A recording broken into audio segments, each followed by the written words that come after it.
Yeah.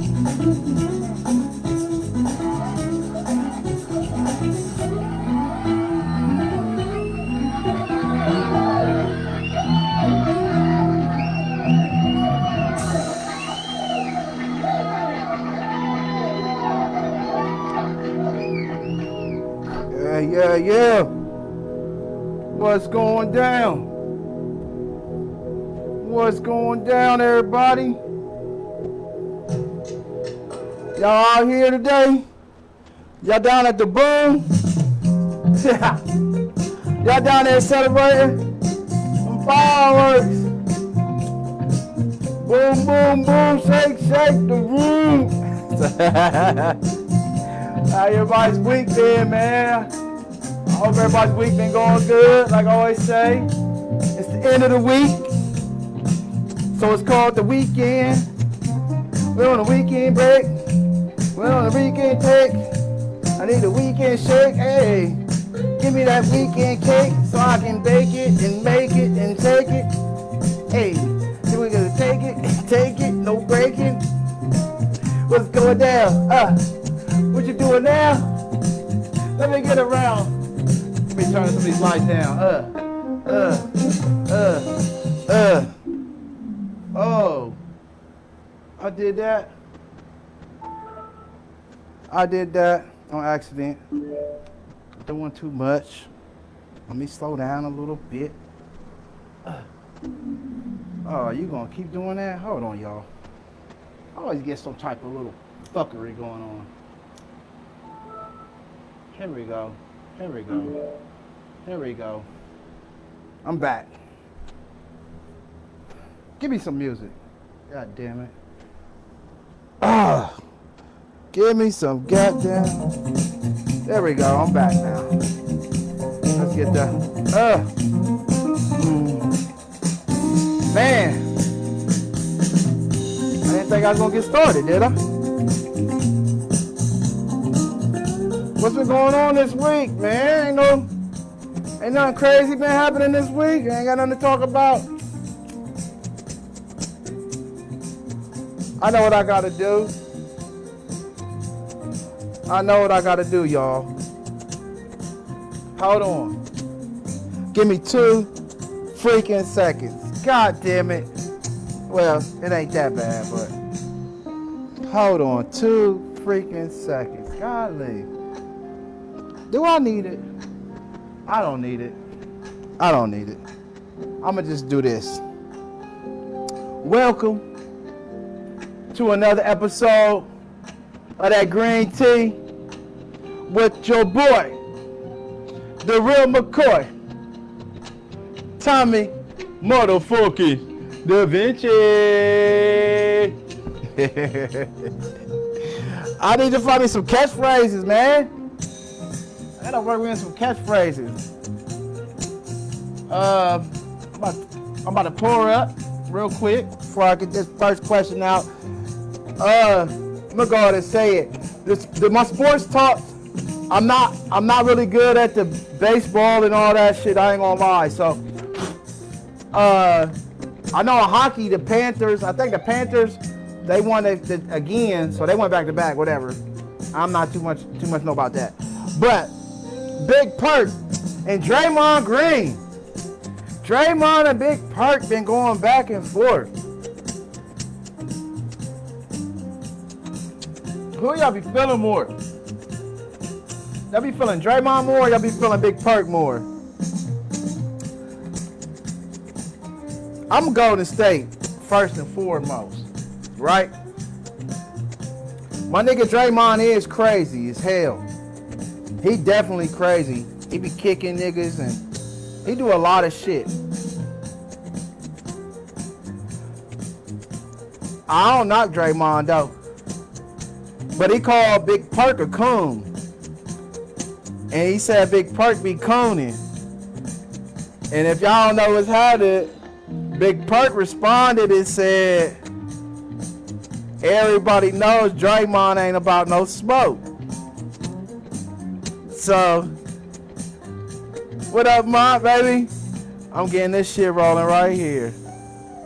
They said Draymond don't want no smoke with nobody for real, like he on some soft shit. That's what Big Perk tried to say.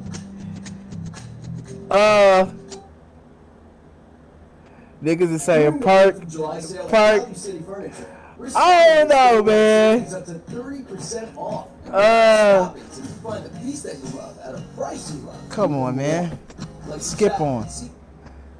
All that dumb shit. I'm gonna say this. They could just. I don't think they should be fighting it out. Them brothers need to find a way to talk it out. But I'm gonna keep it real. Draymond probably don't like Perk because Perk always hating on Steph. And everybody know that. Now I don't think. See, everybody gotta remember Draymond. He learned how to play ball up under Detroit Pistons. Not Isaiah and them, but the second round with Tayshaun Prince. What up, Uncle Tom? I ain't seen you in a minute. Who was it? Chauncey Billups, Van Wallace, Tayshaun Prince. That defensive game, that's who Draymond came up under over there in Michigan. They used to show that boy a lot of love. So I think a lot of his attitude comes from that Detroit bad boy style of basketball. That's why I think he gets that Dennis Rodman vibe. You feel me? But Perk always hating on Steph. And I don't like that neither. He always hating on Steph. So somebody finally said something back to his big ass. Like, bro, you be like, oh, Steph and Curry would never win a NBA Finals shooting threes the way he, like, nigga, you always talking all slow and shit. Like, bro, you wasn't entertaining on the court, and you're not entertaining on TV. To me, I ain't played against him though, so I know it's a different thing when you actually on the court with a nigga that size. But for me, being a watcher, everybody be hating on Green, right? But everybody like rough basketball. Everybody be like, oh, the game got soft. Draymond the only one still socking niggas in they shit. I mean, like doing he do a little weird shit though. He do a little weird. I don't like the nut kicks, and that's a little too much. But I'm about to get off of that. I'm going to the next. I'm team Draymond though. Just a simple fact, I'm Golden State, and I like him. He's our Dennis Rodman. He might whip Draymond's ass though. Big Perk might whip Draymond up. But you only can say, not. I don't know. I don't know what type of shape he in. Shit, I don't know. Dame Lillard. They kicked him off the goddamn team. That's crazy. They done got rid of my nigga Dame while he was asleep. My question would be this. Would he be benefit more playing with LeBron at LA? Because that's what a lot of people are saying if Bron stay. Or is he better off playing with KD in Houston? I would like to see him play with KD in Houston. Me. That's my point. That's my... I don't know. Him being injured him being injured, coming off an injury, and then LeBron being as seasoned as he is, I don't think it would be a good idea to put them together, because somebody would have to be playing a lot of defense here. I'm with KD too, Uncle Tom. I think he should go play with. I think if he can go to Houston, go play with them with Van Fleet. I think they still kept Van Fleet. So if they still kept Van Fleet, KD, and Dang time. LeBron, you think LeBron, bro? What's up, Renzo? That's Rick. Renzo the Hunters was my first people I ever met next door. Them was my friends for life, forever.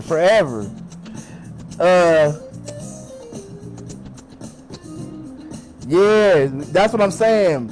Him coming off an injury, bro, that's a lot. That's a lot of pressure still gonna be on LeBron. And well, if Luka gotta shed some weight to make it work in LA. And the reason why I say that, because he's gonna have to move his big ass more in the playoffs. Everybody can be strong for 70-something games. That's hard enough alone. But then you got them extra 20, 30 games after that for a championship. Luka need to cut that weight so they can be fully effective. You know what I'm saying? All right. Short. How we feel? We're gonna switch it up. Sports is short tonight. How do we feel about the Diddy verdict? Is we cool with it or we not cool with it? Like, do y'all feel like Kitty? I love you too, Renzo. You already know. I'm proud of all of us, bro, because we still here. You hear me? Shit. Do y'all feel like Diddy,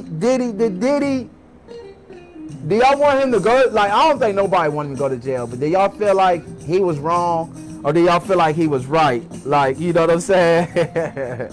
I feel like this, and I said this probably when it first happened on the show months ago. I said, how are you going to put somebody in jail for having sex parties?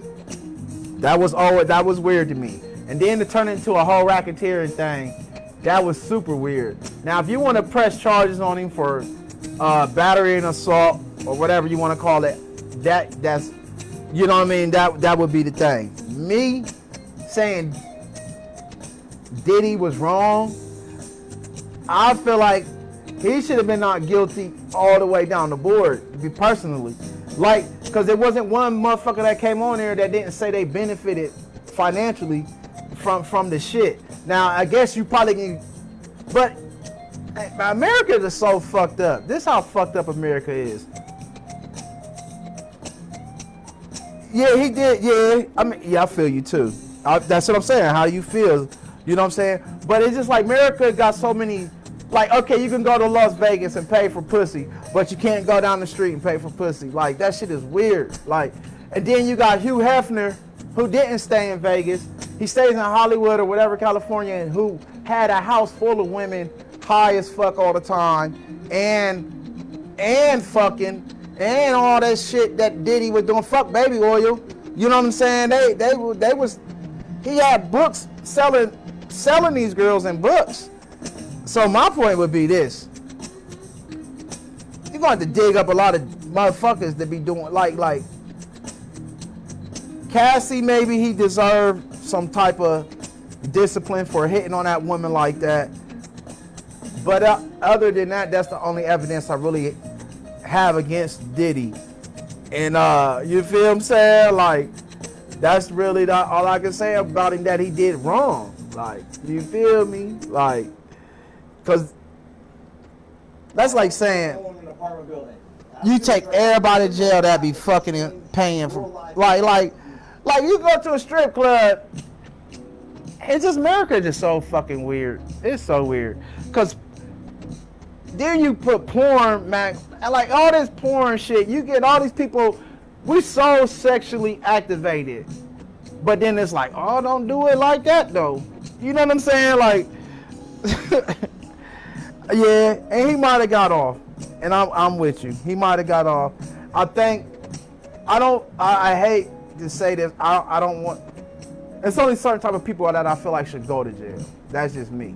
Like, America may be right on certain things, and people might be right on certain things, but sometimes I feel like, yeah, that video, if he never would have had that video, see, I think it was all to pay Cassie. I think all this shit was all Cassie's lawyer knew at the end that Diddy was going to have to pay out. Like, she was going to have to get her bread. And they knew the risk of exploiting everything But when you a greedy motherfucker listening to another greedy motherfucker, you're going to be in a sticky situation. You know what I'm saying? Like, the lawyer going to tell her all the good shit she want to hear, and if she a goofy enough bitch thinking that lawyer give a fuck about her, and she done told all her business to this motherfucking lawyer, now Diddy is in trouble because of motherfucker lack of control. You heard me? So I think it's cool. I think it's cool the way it turned out. It could have been worse. That's all I'm saying. Does Jimmy Shannon Sharp versus Jim Jones. I know this is funny, but they done went on there and they was talking shit to each other, and that's where the Nas conversation came from, saying Jim Jones saying he was better than Nas.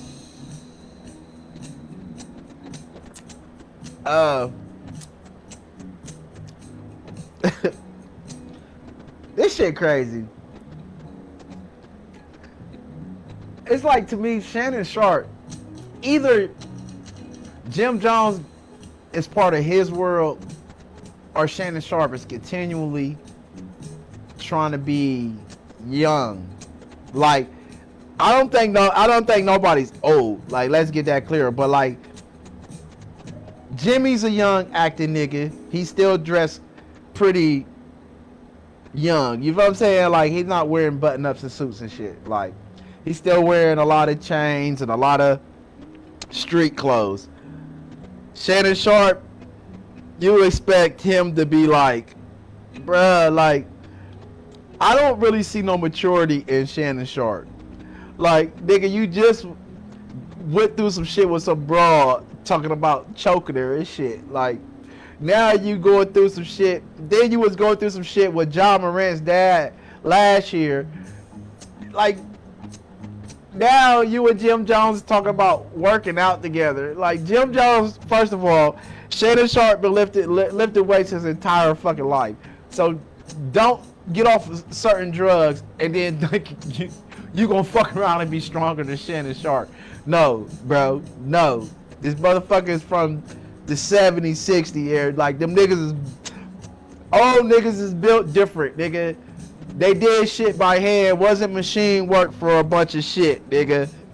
So it's just like, Jimmy, I would love to be on your team, but I have to go Team Shannon Sharp because I feel like you got pulled in Shannon's world.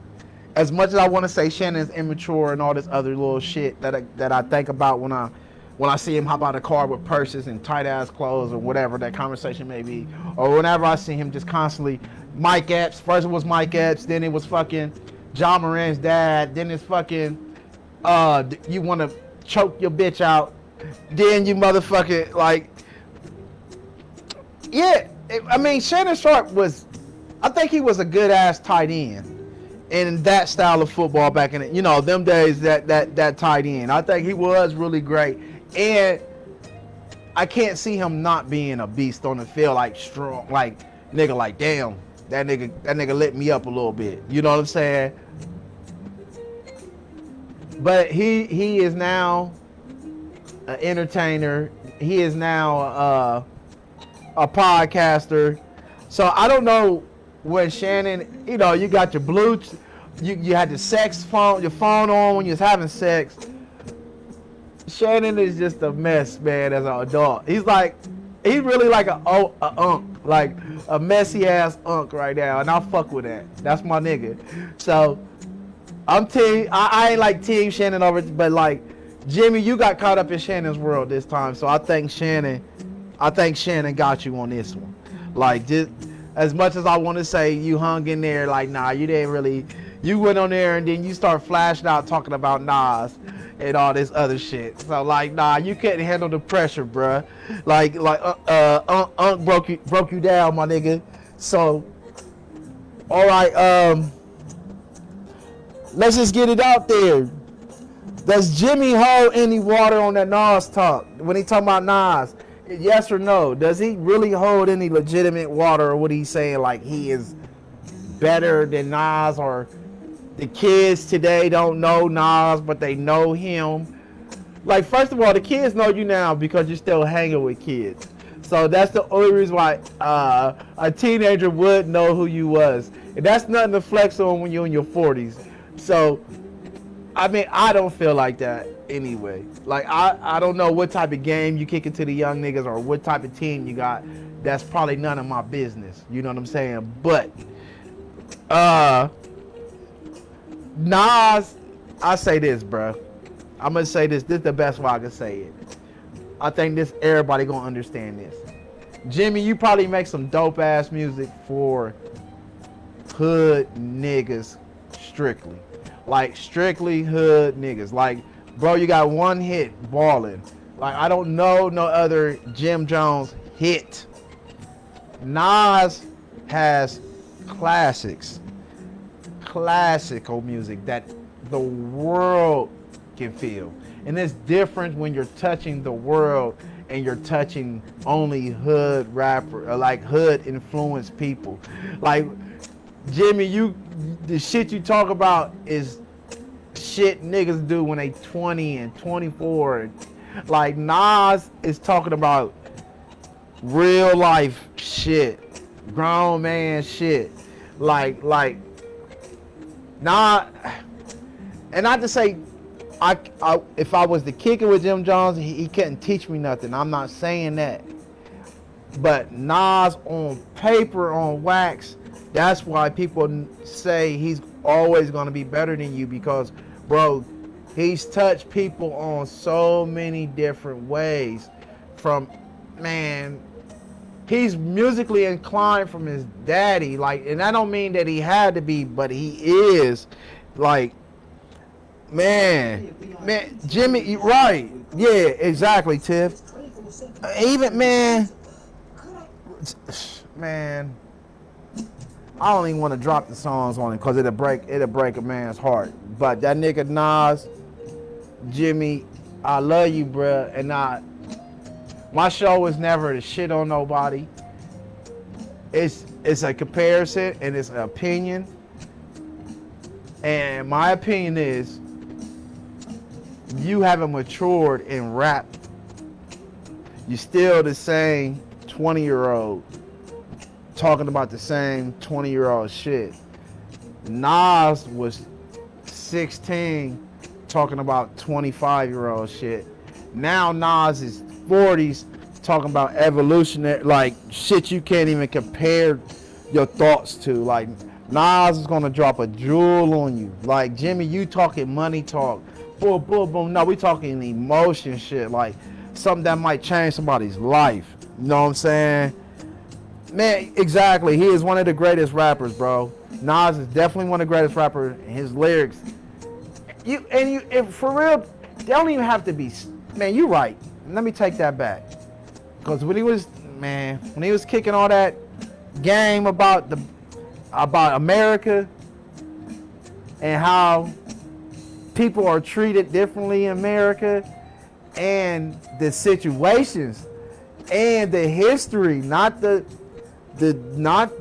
his story, no, the history that we got to get from game. It's game. It's like one of the reasons why Wu-Tang is so legendary, because they might not be your favorite for like a down south nigga or a West Coast. They might not be your favorite like beat. They might not have your favorite, but they gonna kick you some game, and that's what makes them legendary. That's what makes certain people stand over top of other people. That ingenious level. You know what I'm saying? So, Jimmy, you tripping? You can't fuck with Nas, and I much love all day, every day. Oh man, real quick. Do you love the boom or fuck the boom? How do y'all feel about the boom? Like, is it we fuck with the boom or fuck the boom? I feel like fuck the boom.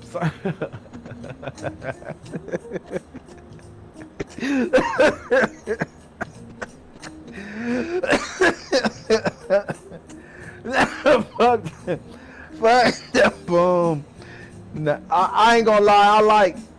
I like festivities, and I like being around family. And sometimes memories are built behind the boom. That's why you can say I fuck with the boom. You know what I mean? Like even as a kid, before we got caught up in the whole knowledge shit, right? You enjoyed them little lights in the sky. You were scared of them or you enjoyed them, right? Then you got the shit to buy. Then you can buy fireworks. If you bought fireworks, you can't say fuck the boom. Now, anybody on here that bought fireworks, you cannot say fuck the boom. You love the boom. You feel me, kid? That's all I'm saying. Like them fireworks represent bombs. That's what it says. It's like bomb victory, like type. That's why I got all the booms and composing. And not to be mean, man. Fuck the boom, man. It's cool though. I love my family and I love a lot of that shit. I love what I got today, and I'm not a hater of America. I'm not a hater of domination, if that makes sense. When you are dominant, you call the shots. That's all. That's it. Now, you know what I mean? You call the shots. So if you're the victor, you call the shots. I'm not a hater of that. You feel me? I'm not a super hater of that. You know? It's just like, yeah, all that. I was never a fan of all that shit. Like, national anthem. But, to each his own. You know what I'm saying? Some people are proud of certain things for certain reasons. Some people's family done made sacrifices for this country. So that's why I really can't all the way diss it like that. You know what I mean? Don't think I'm ignorant like when I say fuck it, because I do know the sacrifices people made. But it's just like, damn, wages of war. Right. Man, listen, bruh. That's the sickest part right there, Ken. See, that's that Nas shit, that shit right there, that gang, when motherfuckers don't know about. That's why I said the history could have destroyed it. That like we're not, we know now. You know what I mean? But back to I'm gonna say, fuck the boom. But I do say, I respect sacrifice, and I don't know if I say respect, but I understand domination. It's not the most, first thing I'm gonna say is like, oh man, fuck them and what they did and all this shit. I expect people to do that conquers. I don't expect them to do less.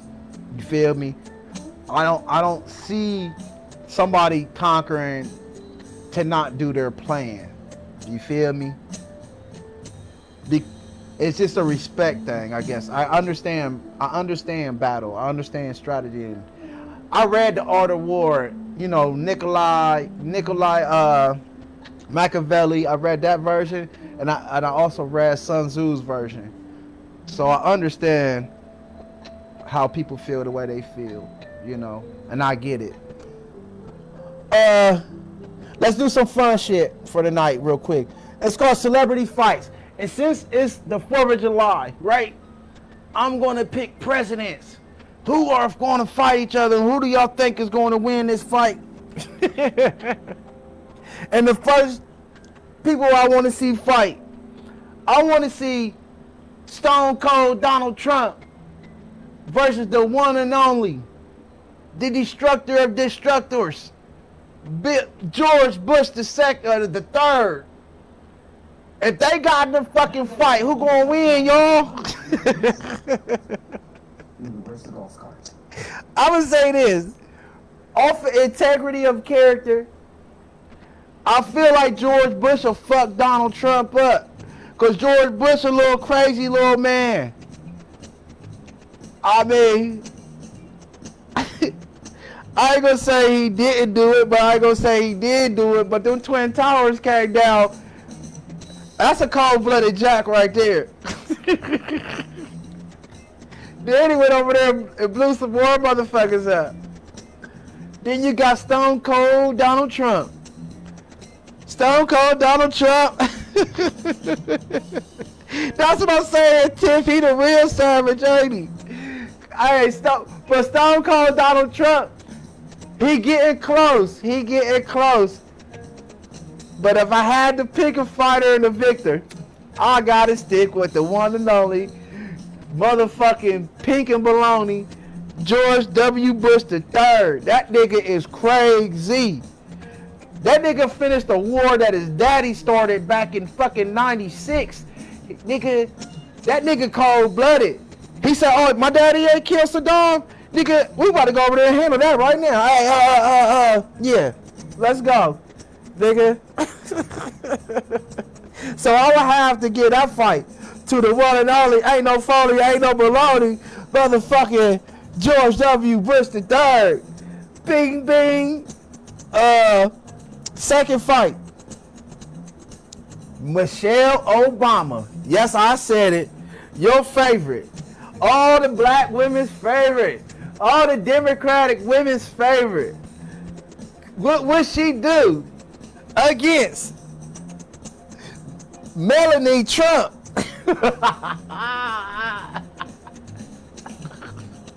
Melania Trump. I called her Melanie. What would he do? What would she do? Would she hold it down for her nigga? Or would Melania? Cause look, y'all might be slipping on Melania. Melania, old hoe. This bitch been doing. She been putting out cat. She was at Hugh Hefner's house. They could put in work. She might know a little one too. That's all I'm saying.